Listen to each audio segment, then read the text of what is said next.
The other issue too is about gratitude. You know, gratitude's a big issue. I'm driving down the road feeling good about myself. The wind's in my hair. Oh yeah. Driving my convertible Saab. Oh yeah. It's a Saab. Driving down the road, the women are looking. Oh yeah, they're looking. Oh yeah. Okay, just one woman is looking. Oh, okay, it's my mom. It's my mom. My mom is the mom. Hi, Mom. Driving down the road, feeling pretty good. And pull right up next to a brand new red Lamborghini. And it dawns on me, I'm driving a piece of junk. I got a crummy job. I got nothing. I've made poor decisions in my life. I have nothing.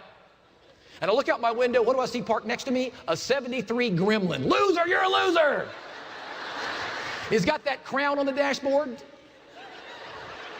What does that mean? I'm the king of the inside of my car? What does that mean? What does that mean? Well, let's take another look. The guy driving the Lamborghini's looking back at me. He just wishes he had a full head of hair. That's all he wants is hair. If I just had hair, I'll go half bald for the car. I'll go right here for that car.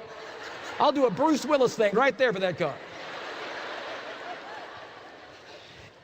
And the guy driving the Gremlin's looking back at both of us going, sure, I'm glad I'm not working. Woo! McDonald's and on to a nap for me, basically. You see, we have a tendency to judge our insides by other people's outsides. I'm going to judge how I feel by the way that you look. It's a leading cause of a lack of gratitude. The reality of it is if you don't like what you have, it's quite difficult to like what you get. And what's the secret of success? Doing very little of what you do badly and a lot of what you do well. You're the most competitive and you get better at what you already do well. If you do nothing but focus on your weaknesses, you'll ultimately feel weak.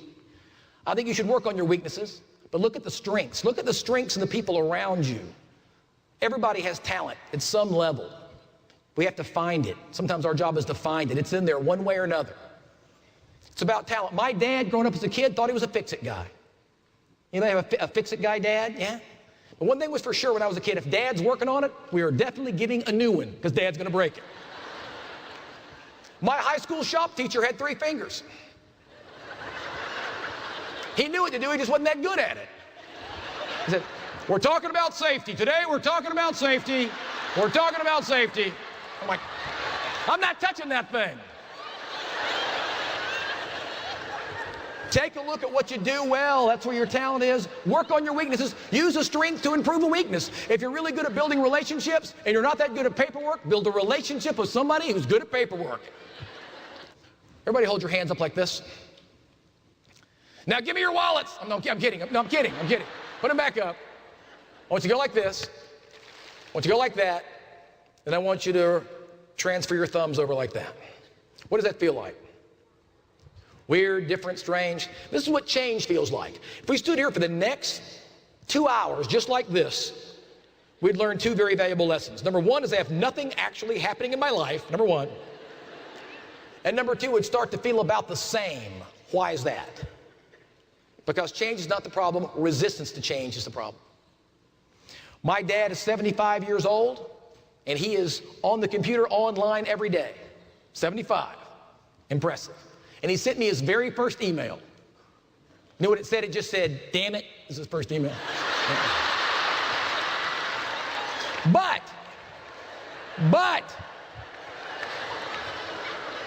very first, followed by like help, I think was the second one. But the thing about it is my dad last Christmas bought all of my family's presents online.